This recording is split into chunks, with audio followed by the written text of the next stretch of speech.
Panibago na namang hair transformation yung gagawin natin ngayon. For today's video, kukulayan natin ito, gugupitan ng maikli at lalagyan ng treatment. Kung makikita nyo yung color, napakaganda, matingkad. Siya nga pala yung pumili ng color na yan at bagay na bagay nga naman sa complexion ng balat niya. Ito nga pala yung color na pinili niya. Mamaya lalagyan pa po natin ng booster color yung kanyang buhok sa pinakahuli. Yung buhok niya napakatingkad ng kulay tapos maikli na, pero napakatagal po natin itong ginawa dahil dalawang proseso po yung ginawa natin dyan at napakatagal po ng application dito.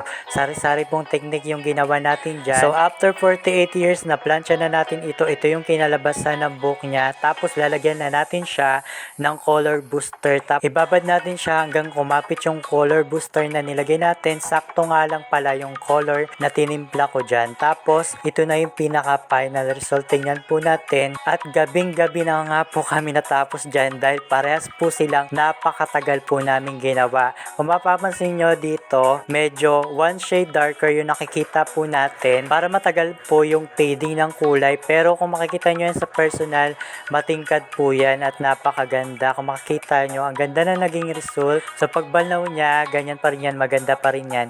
I-compare po natin yung dating buhok niya.